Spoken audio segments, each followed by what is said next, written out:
Hi, everyone, and welcome to the Hair Like Hers podcast, where we talk all about women's hair health and wellness with leading professionals from the medical, wellness, nutrition, and fitness industries. I'm your host, Shab Kaspara, NYC celebrity trichologist and hair health expert, and the founder of Leona.co, the first retail platform matching and guiding women with the best hair growth solutions from around the world. Wherever you are in your hair and health journey, you can be rest assured there is something for everyone on this show. You can follow me at Shab Hair Expert on IG, TikTok, and YouTube. Please show your support by sharing this show with your friends and family or leaving a review on whichever platform you're listening from. Thank you for being here, and I hope you enjoy the show. Dr. Kela Smith, welcome to the Hair Like Hers podcast. It's so wonderful to have you. We are going to talk all things postpartum hair loss and nutrition from the expert yourself. I'm really excited because having been a trichologist for years now, trying to get to the bottom of women's hair thinning and hair loss issues, it always comes down to hormones. I would love it if you started off by telling us a little bit about what you currently do in your time and how you're helping women. Sure. So I am Dr. Kela Smith. Like you said, I'm a doctor of natural medicine. I'm also a functional nutritionist and a health coach. And I started a company called the Hormone Puzzle Society. And I work with women and couples all over the world to help them optimize their fertility and hormones, along with pregnancy, mind, body, and spirit. So it's really about figuring out that root cause of what's happening in the body, healing that root cause so the body works the way that it should. And so that's what I do in my day-to-day. I'm a multiple author. I have my own podcast, the Hormone Puzzle Podcast. I'm a 2-time boy mom after infertility. So that's the second half of my life is being a mom.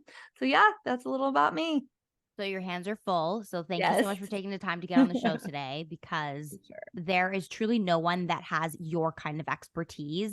I have been on the lookout for someone that can truly speak from a holistic perspective and that kind of like functional medicine approach that a lot of women don't unfortunately even know about or have access to. So this is for all those amazing listeners that I know will absolutely love to hear what we have to say today. Let's just start off with plain and simple. What are hormones? What does it mean when we're talking about hormones, assessing hormones, measuring our hormones? What are we actually looking at? So hormones are chemical messengers that are released by your endocrine system that tells the body what to do. Every cell in your body has hormone receptors on it.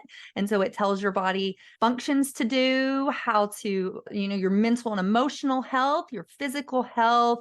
Every piece of your body is controlled by hormones. It's literally guiding you through what processes your body needs to complete. And when they're unbalanced, which I'm sure we'll talk about in a minute, but when they're unbalanced, it means that your body doesn't have the raw materials that it needs to create these hormones. So it causes issues, it causes breaks in those chains, it causes symptoms to pop up. And this is when we get hormone imbalance. And our body is out of homeostasis, and that's not what it wants. It always wants to be balanced and working optimally. And I think that that's so great to understand, because when I'm speaking to clients, we're always looking at all these different kind of side effects that they're having or symptoms that they're having that they've been programmed to become like accustomed to, like they're issues you're supposed to just live with, and that it's perfectly normal to be a woman and feel like you're hormonally imbalanced and everything is off, or you're fatigued, or skin issues or whatever. We've been raised to think that that's just the process and journey of a woman. And that is not true. And that is definitely what we've been programmed to think. But all of these are symptoms that your body is saying something is wrong. Please listen to me. It's like an alarm is sounding. So you don't have to live with these symptoms. You can minimize and eliminate all of them and feel amazing in every piece of your life, no matter what your age is. So what would you say are the top signs of an unbalanced hormonal response your body's having? Sure. So it's going to be any symptom that you experience that disrupts your life or even is a little annoying. So this can be period issues. If you're still a cycling woman, you're having irregular periods, you're having long periods, you're having heavy, lots of cramping, fatigue. It puts you out for a couple days. You're popping Tylenol like crazy. It can also be mental pieces. It can be anxiety and depression. And I talk to so many women that are just living these anxious lives. It can be skin issues, like you said earlier. If you're getting a lot of acne, I don't care what your age is, acne is a sign of hormone imbalance. I said it. Any other skin issues, super dry skin, psoriasis, rosacea. It also gut issues. If you're having any gut issues, that can be a hormone imbalance. It can also be a gut microbiome imbalance. Immune system, if you're getting sick all the time, that is a hormone imbalance. So any of these processes that are throwing a symptom, and symptoms manifest different in everybody. So one person could have the same hormone imbalance, but have two different sets of symptoms because it's how it's manifested in your body. So any symptom that is, disrupting your life or annoying is a symptom of hormone imbalance and something to look into further and work to fix. Right. And it's always a deep dive, right? It always requires a real journey ahead to get to the bottom of it. Right. What are your 5 hacks to balance hormones fast? Yes. So my first is test, don't guess. Let's figure out what exactly is going on in there. So we're not just throwing stuff at the wall and seeing what sticks. Let's see, okay, this is exactly the hormones that are off. Let's work to fix. And not that you can spot correct hormones, but you can say, is it a thyroid issue? Or is it an estrogen issue? Or is it a stress hormone issue? Let's figure out where the issue is. So test, don't guess. And we can talk about testing in a minute when I go through these hacks. But some of the ones that I like to do, especially for hormones, is the dried urine hormone test. I like to test through urine versus blood because blood's just a snapshot. It's only going to show us a singular point in time, where dried urine will show us the full fluctuation of hormones, how they're being methylated, which means neutralized, detoxed, and excreted through the system. So test, don't guess, figure out what's wrong, and then work with that bio-individual information when it comes to optimizing your nutrition. We want to be eating balanced whole food nutrition. If it had a mom or it came from the earth, we want to be eating it. If it didn't, if it's in a package at Walmart, let's not eat that. And I'm a big fan of 80-20, 80% clean whole foods, 20% food for the soul. So it's not to say you can never have anything bad, but just in your day-to-day, we want to be eating clean whole food nutrition. The other piece is blood sugar. This is something a lot of people don't think about, but every time you eat, your body is trying to turn that food from glucose and use it throughout your body for energy. And if you have too much glucose in your blood, then it's going to cause blood sugar imbalances. So I see this a lot when people are constantly snacking. We've been told eat every 2 hours. This will keep your energy up. And that's not the case. Every time you eat, that blood sugar is having to regulate. Your body's releasing insulin, and it can cause insulin resistance. So we want to really make sure that blood sugar stays steady and stable throughout the day, which will help balance the hormones as well. The fourth piece is mindset. You have to believe that you can and will be well. If you're in the mindset of, I'm always sick, I always have acne, my face just always breaks out, I always have thinning hair, that's what your body's going to show you. And your physiology is going to listen to that mental piece of things. So having a positive mindset that I can and will be healthy. And then that's what you're going to kind of attract back into yourself. So mindset is huge. And then the last piece this is kind of a two-parter. We want to look at our stress. And I know a lot of people roll their eyes. Everybody is stressed, especially in the world we live in, but it's about how you let it affect you is how it's going to jeopardize your hormones. So it's about putting boundaries in place, not letting the stress affect you as much as possible, and then also doing things that bring you joy. You need to every single day do something that brings you joy, because that's going to shoot up your feel-good hormones, your oxytocin, your dopamine, your GABA, all of that's going to be improved and optimized, and it's going to bring down your stress hormones. It's also going to put you in a state of parasympathetic nervous system, which is your rest and digest. And if you're trying to get pregnant, you reproduce, versus your fight or flight or freeze. So we want to be living as stress-free life as possible. And doing all of those things will help you to balance your hormones. You will get rid of your symptoms, no matter what your age, all the way into menopause and beyond.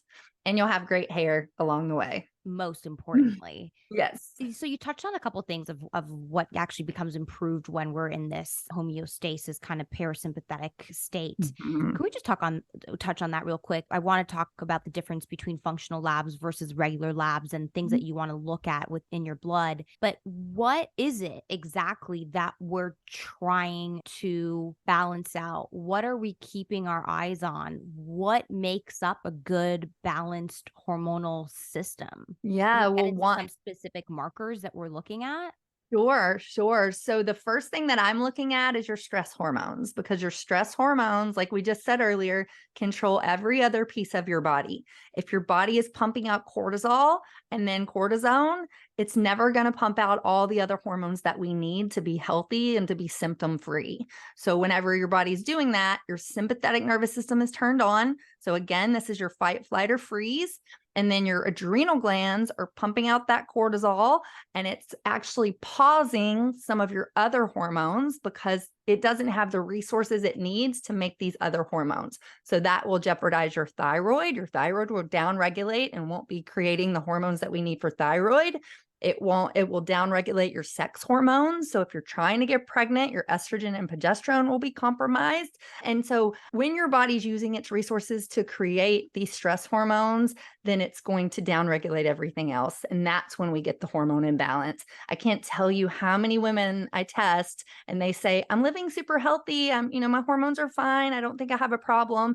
And then we look and they're in adrenal fatigue, and they're just so used to feeling like that. And they're just, living off of coffee and energy drinks that they don't even realize, like, my body is stressed and I'm in this adrenal fatigue and all my other hormones are compromised. So that's really the first place I look, because it kind of trickles down to everything else. Yeah, so it's safe to say right off the bat, a lot of people are experiencing that cortisol stress hormone getting released throughout the body and then having that kind of ripple effect with all the other hormones.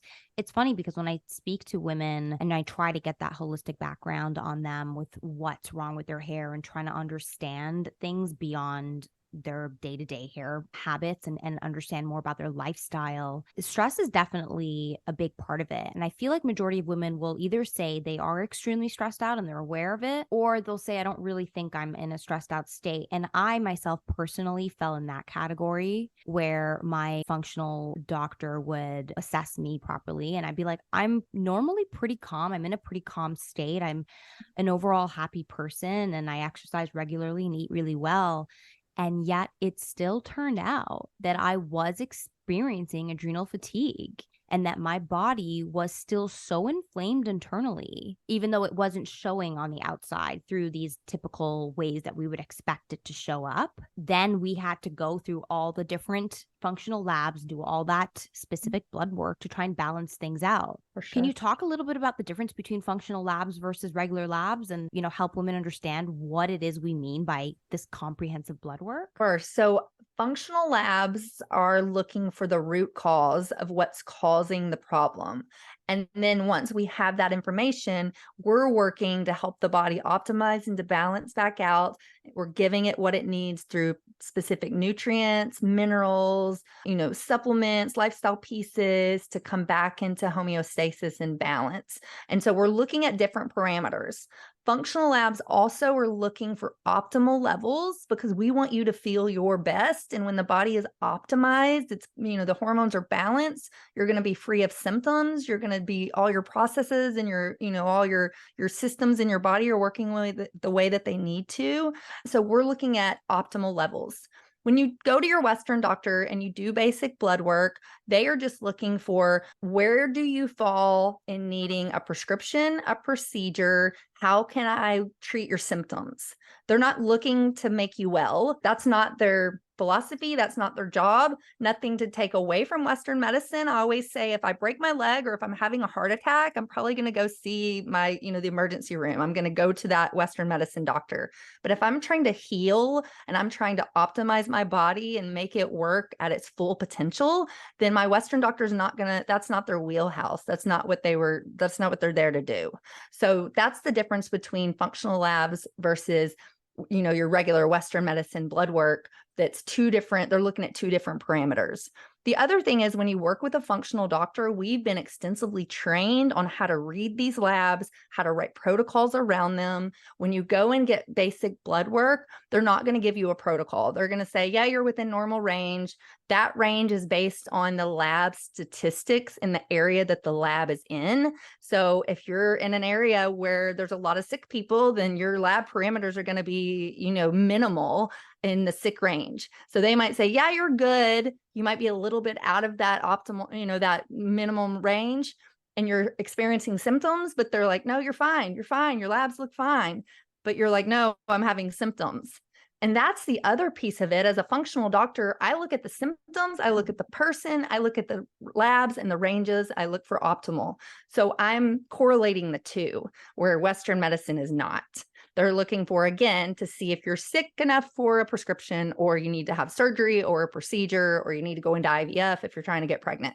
So that's the main difference. The other thing is, if you're getting traditional blood work done with hormones and blood work, it's not a full picture of exactly what's going on. Blood work is showing a snapshot in time of what's happening right when the hormones are tested.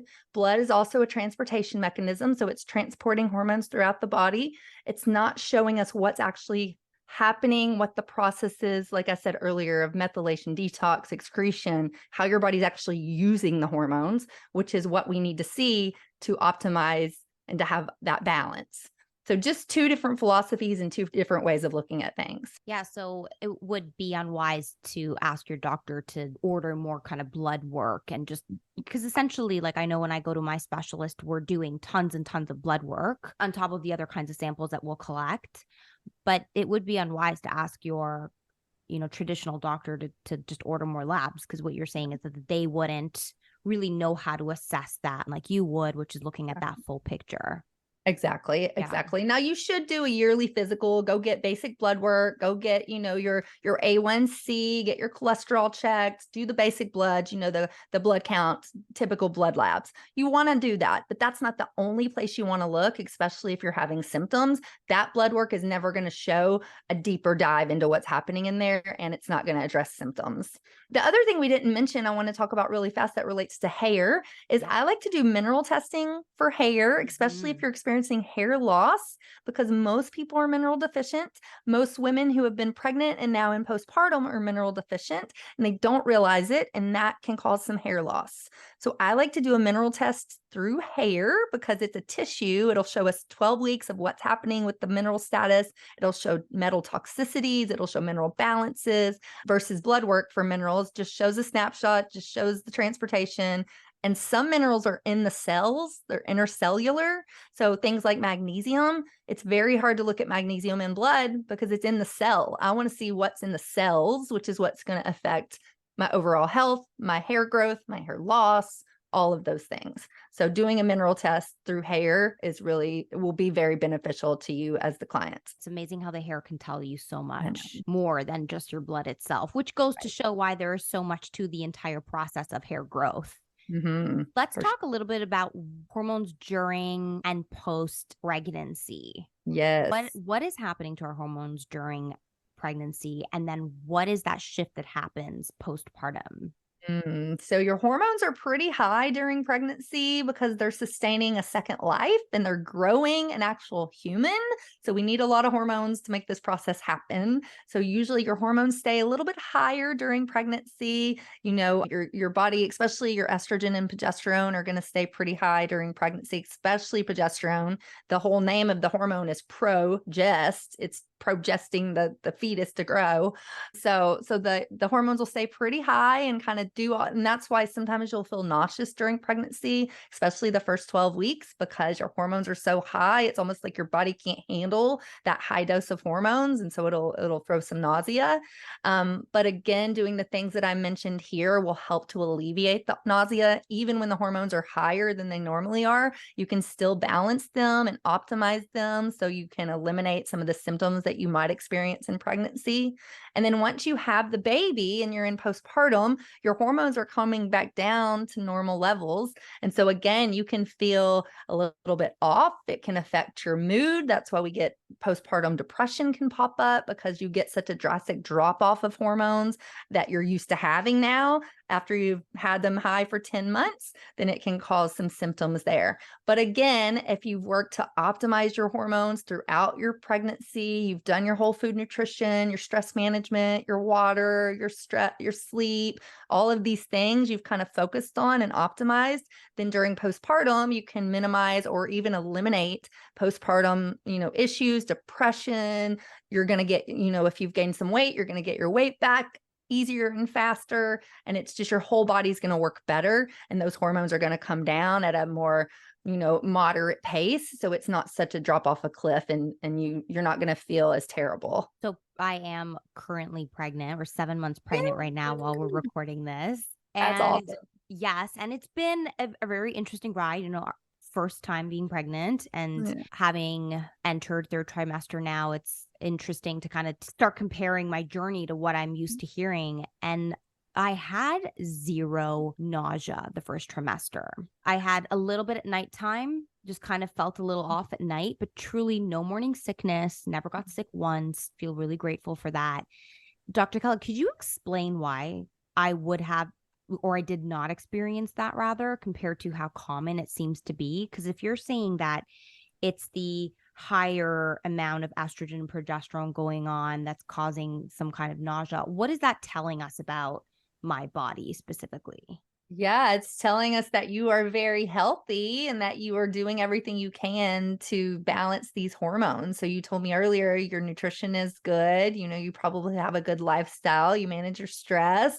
You seem to be a calm person. So all of these things are working in your favor to help you minimize the feelings of those higher hormones. And so you have minimal symptoms. That being said, every pregnancy is different. Every woman is different. So you might have your second pregnancy and you might be some nausea because it depends on the pregnancy, the hormones. There's such, intricate pieces of our being that even a little slight fluctuation, maybe you're releasing a little bit more hormone than you normally would, and then it can cause some symptoms. So if somebody's listening to this and they're like, well, with my first, I had no symptoms, and with my second, I had a lot, and I did the same things through both, that could be the reason why. But the average person, if you're taking care of yourself this way, if you're eating good, clean, whole food nutrition, you're staying hydrated, all the things I said earlier, then you're going to have minimal to no symptoms. And you can have an easy pregnancy. You can have minimal weight gain, all of those things that we hear that everybody's like, it's so terrible to be pregnant. You gain weight and you feel like crap, and you don't have to do that. As long as you're taking care of yourself, then you can kind of avoid all of that negative, pregnancy symptoms. Yeah. Just another way that we've been falsely led to believe that all these symptoms are normal and to be expected, because I kind of personally felt like there was something wrong with me that I wasn't experiencing those symptoms. Right. That's and how wild it is. That's how worried you get, and how even my own doctor will have warned me for what to expect the next trimester and whatnot. And I just never really felt any of it. And I'm like, is this okay? Is there something wrong with my hormones? Like, are they not working correctly? And in fact, it's nice to hear that things are working the way they should. And I think that really goes to show how impactful my personal journey with my functional specialist and doctor really paid off.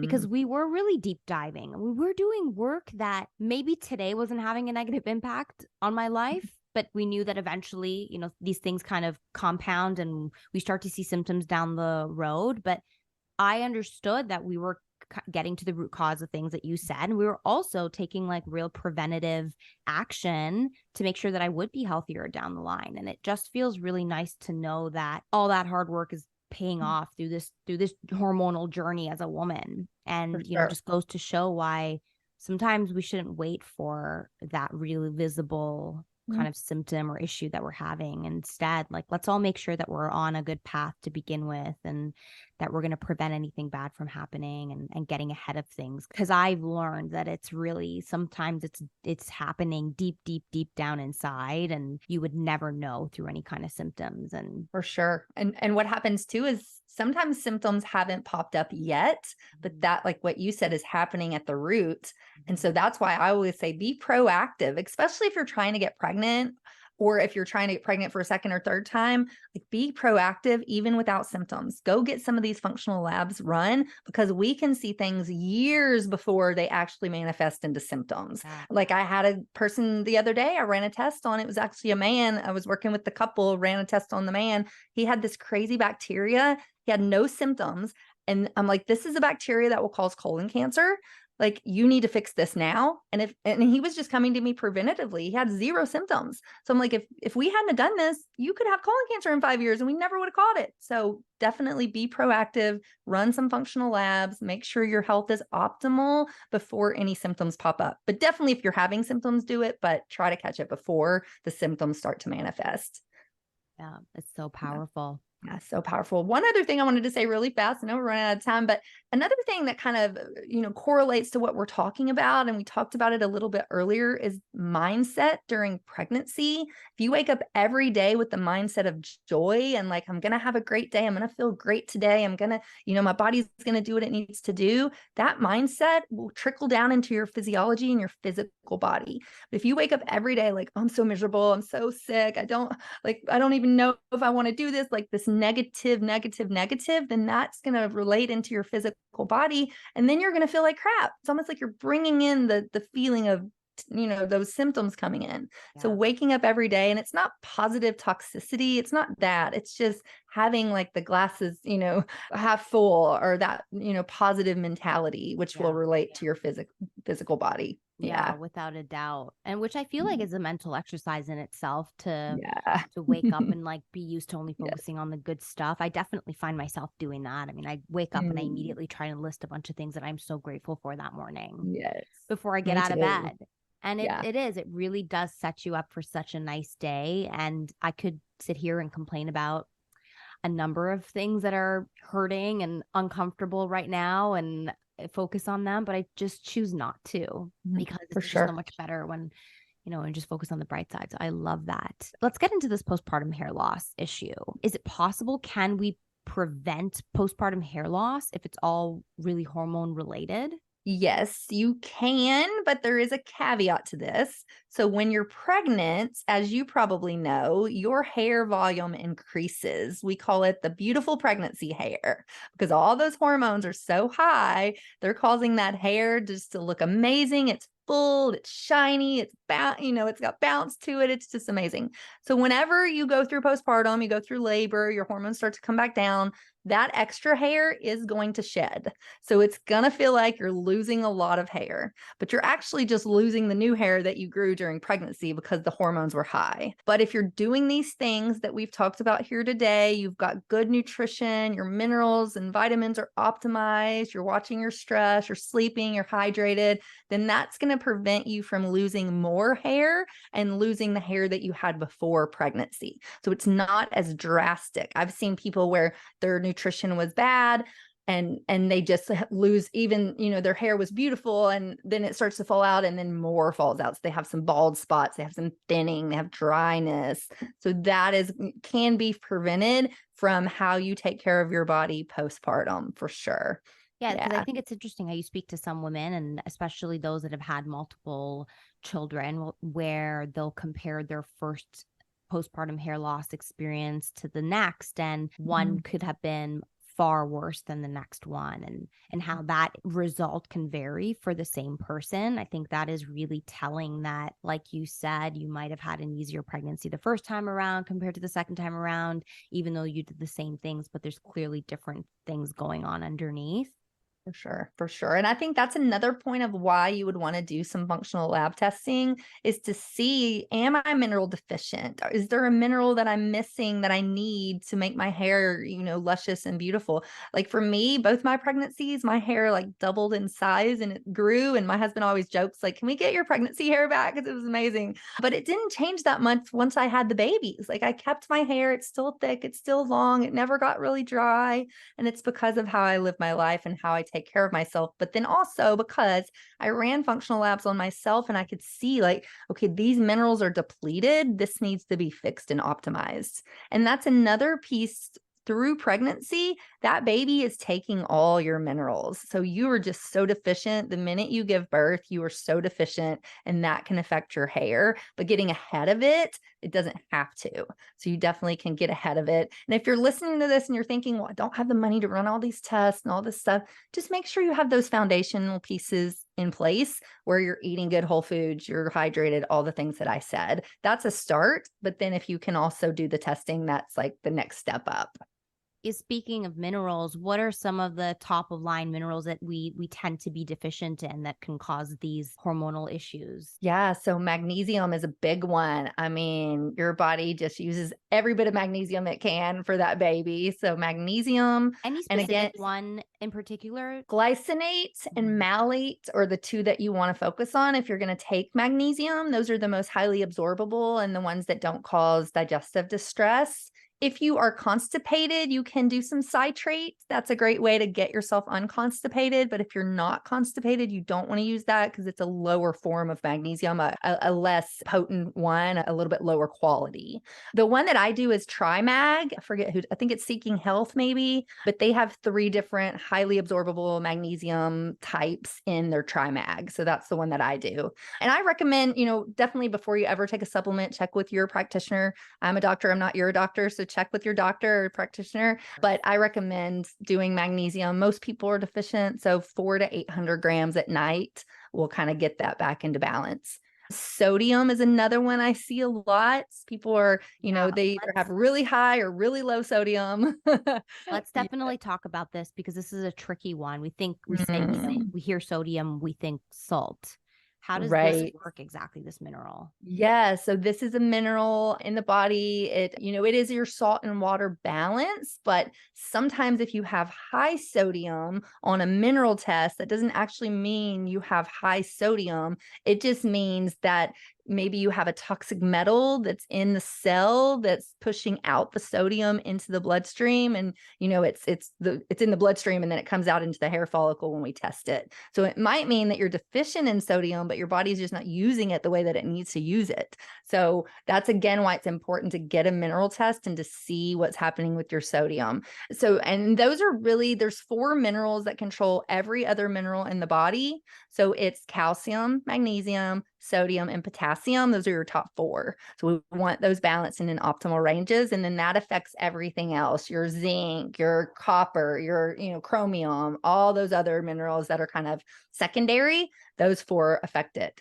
And that's another thing too, is I was saying, if you get a mineral test and it's not like, oh, my magnesium's high, I'm going to stop taking magnesium. It's about balance with minerals. So you want to really work with a practitioner that knows their stuff when it comes to minerals and how to read those tests and how to do the protocol around it, because it's not as simple as it shows high, I need to take less. That means maybe your body's not using it the way that it needs to. It's so interesting. And this is exactly why, again, people should speak to a professional before supplementing, because like you said, see high sodium levels, and that's just an indication that there might be a toxin that's pushing it out and your body's not able to use it correctly. So you're in fact deficient.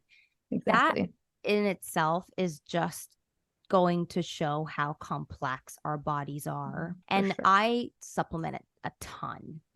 I take supplements 4 times a day. Now also like prenatals too on top of it. It's out of control, but I've had a professional look at my levels and I know what to take. And that doesn't mean you're set for life. You got to continue monitoring your levels so you know how to adjust accordingly. I just think that, people always ask me, what are you supplementing with? What should I be taking? And I'm just like, I wish it was that simple. But there's a reason why we're doing this and we're supplementing. It's because it's a personal thing. And not a one size fits all solution or remedy. So it's so interesting to realize how all of this works. So we want to look at magnesium, sodium, calcium, and potassium. Those are the top kind of minerals that have a direct effect on our hormones. For sure. There's something else too I wanted to mention as it relates to calcium. So there's something called a calcium shell, which is your body's way of protecting itself. It'll cause calcium to form around your cells and it'll protect it. It won't let anything in or out. And that is a high stress state. That's a person who is completely burned out, that's in adrenal fatigue, and your body's just holding on to all of its calcium and causing toxicity almost. So working with somebody like myself to break that calcium shell is super important, because this can cause symptoms that we've been talking about here today. If you're stressed and you have high calcium and you've got the calcium shell, then it can cause all of this. It can cause the hair loss. It can be one of the minerals that are out of balance. So that's definitely one to look into. What are some nutritional tips for new moms to help regulate their hormones? Yes. So let's say, postpartum, you just had your baby. What are some tips that every woman should be focusing on right off the bat, regardless of her labs and her levels? For sure. So what I said earlier, balanced whole food nutrition, trying to get all your macronutrients in. Don't ever eliminate a macronutrient. Not that you have to count them, but I do something really simple. I call it the magic plate. Make sure every meal you have has a little bit of protein, a little bit of healthy carbs. If you're eating carbs, I would recommend in postpartum, you do eat some healthy carbs, your root vegetables, your leafy greens, that kind of thing. Try to get many different vegetables. Try to eat a couple different varieties, get a lot of different colors in there. The more vegetables you can eat, the more nutrients you're going to get, the more vitamins and minerals, which you're deficient in. So you definitely want the vegetables. A little bit of fruit's okay. I wouldn't go crazy with fruit because it is high sugar, but a little bit of low glycemic fruit, berries, things like that. And then a little bit of fat, 1 to 2 tablespoons of fat with every meal is so important. Again, your baby needed all the fat to make, to grow and to be healthy. 1 to 2 tablespoons per meal. Yeah. Yep. 1 to 2 tablespoons. You need a lot of fat. That's a lot. Yes. You need a lot of fat postpartum and during fertility. To get pregnant, you need a lot of fat. That's one of the things I see in my practice is people that have struggle with infertility, especially and ovulatory cycles. Their cholesterol is too low. They're not eating because they're used to eating no fat, low fat, because, like myself, I grew up in the 80s. That's what we ate. Now it's better because we're talking more about fat, but yeah, you definitely need fat. It's the building block for hormones. So eating enough fat. I love to hear that because I'm always conscious. Delicious. Dr. Kela, I'm always conscious with every meal. I'm like, wait, where's the fat? Yes. Oh my gosh, I actually don't have any in here. And I'll grab a piece of toast. I'll put some ghee on it and just make sure that I'm getting that in. But 1 to 2 tablespoons is quite a lot, actually. If you're eating a low fat, no fat diet. Right. That's so interesting. Yeah. And things like, avocados, nuts and seeds, your fatty fish, your olive oil on a salad, your coconut oil and avocado oil to cook with, your ghee, those are all really good healthy fats. So yes. And so eating the magic plate, so making sure you're getting that good whole food nutrition, minimizing or eliminating all the inflammatory foods, at least while you're in postpartum. And if you're breastfeeding, after you go through that, if you want to bring back a little bit of fun foods, you can, but just really be mindful of not overdoing it with sugar. Definitely don't have any hydrogenated oils, watching any packaged foods, anything that has those fillers and, the guar gums and all that junk that they put in packaged foods. So just be really mindful of that. I also recommend adopting a gluten-free diet. All the research I've seen, gluten is poison to the body. It's poison to the thyroid. It just really junks up the system. So try to be gluten-free if possible. Dairy, I'm on the fence. There's conflicting research on dairy. I think if you're not sensitive to it, a little bit of full fat dairy is okay, but don't go crazy with dairy. Definitely always do organic if possible because of the hormones and all of that junk they put in it. But I think I love dairy. A little bit of whole fat yogurt I think is fine. It's not I'm not sensitive, so it doesn't affect me. So if you're not sensitive, you can definitely have dairy. But one other thing I want to mention real fast is hydration. Make sure you're getting hydration, especially during postpartum, breastfeeding. Make sure you stay hydrated. And if your pee is clear, add some electrolytes. What are some of the most common hormonal issues you're seeing today amongst women in the US? Like top most popular common symptoms that are all hormonal based? Yeah. So adrenal fatigue, like we talked about earlier, is probably the number one that I see. And the majority of people don't even realize they're in adrenal fatigue. They just think that this is normal. They get up and they pound coffee. And then at 3, they have an energy drink and they just, they're not sleeping and they're just living on, fake energy. So that's the main one, adrenal fatigue. If you find yourself doing that, then you probably are in adrenal fatigue and you need to take a second look. And then, so that's one that I see. Estrogen dominance, I'm seeing a lot lot more, that means that your estrogen is higher than your progesterone, and it's causing your body to be estrogen dominant. There's a lot of symptoms that can pop up from that: inability to lose weight, anxiety, even, hot flashes, night sweats, that kind of thing, or you're just up all the time and just super anxious. So it can be either you have xenoestrogens coming into your body through chemicals and plastics and dioxides and that kind of thing. It can also be if you have low progesterone, so you're in a luteal phase defect where your body's not producing progesterone the way that it needs, so then your body has an overabundance of estrogen. It can also be, there's a thing called phase 1 and phase 2 metabolites. As you're detoxing and excreting your estrogen, sometimes that gets broken, or there's like a kink in that chain. So you're not, the process of eliminating your estrogens is not working the way that it should. This can be from dehydration. This can be from gut issues. It can be a parasite. It can be constipation. This is another one I see. If you are constantly constipated, then I guarantee you're not eliminating your estrogens the way you need to, and you're going to have some estrogen dominance and some issues. So that's a big one. Wow. Yeah. Yeah. You should be pooping at least once a day, up to 3 times a day. Right. And I say that, and sometimes people will be like, I poop 2 times, every other day, or, every third day. And try not to do that, because that's a symptom. Yeah. Constipation is a symptom that something's wrong. That is so interesting. I've never heard that one before, but I know that it's such a brag to be able to say that you're pooping regularly. Every day. Right. I have no problem talking about the importance of that, and also showing off when I do have like good regular movement. Makes me so happy. Me Okay. too. The other really one, great. the last one I want to mention is thyroid. I see so many people with thyroid issues. Right. A lot of time it's T3, you have a conversion issue, or even I see a lot of hypothyroids where your hormones are just super low, T4 and T3 very low. So if you're having any symptoms that you think might be thyroid, so metabolism issues, body temperature regulation issues, anything like that, then it's worth getting a second look at your thyroid.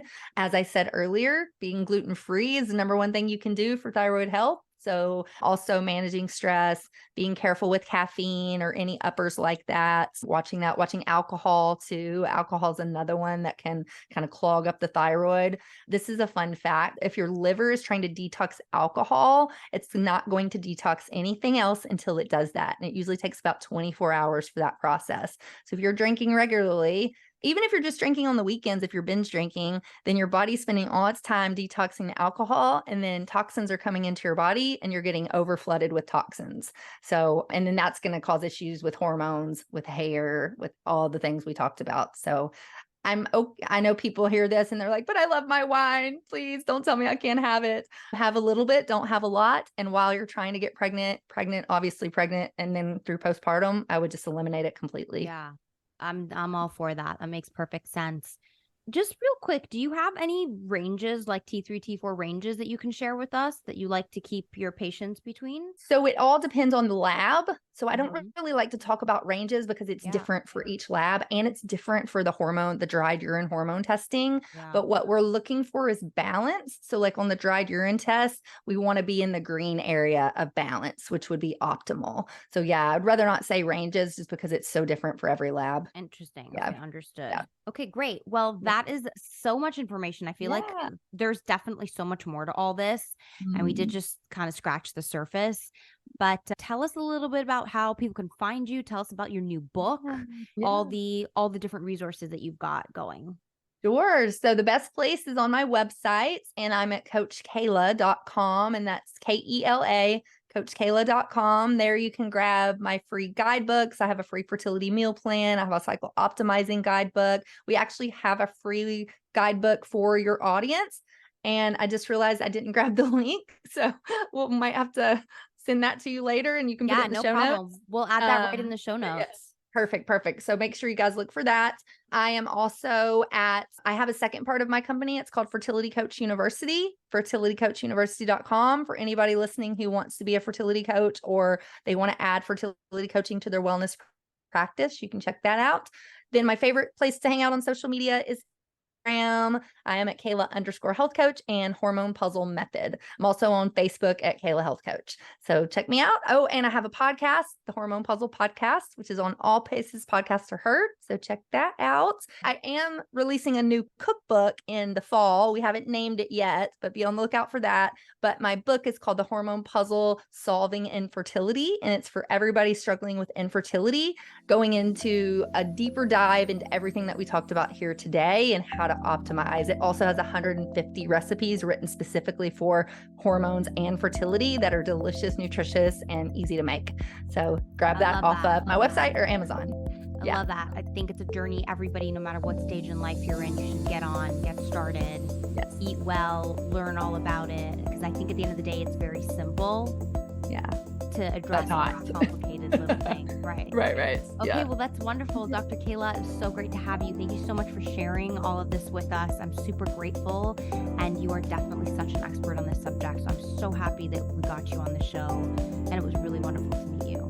No, thank you so much. It was my pleasure. That's it for this episode, you guys. For all my amazing listeners out there, Dr. Kela is offering her cycle optimizing quick start guide for free, plus 7 days free to her Solving Infertility Summit with over 50 speakers talking about fertility, hormones, and pregnancy. Check out the show notes for your special link. Thank you so much for listening. If you like what you've heard and you can think of a few other women to share this podcast with, please do leave me a quick review in whichever platform you're listening from. And if you have any recommendations or comments, email me at grow@hairlikehers.co or follow me at hairlikehers podcast on Instagram. And don't forget to subscribe so you don't miss an episode.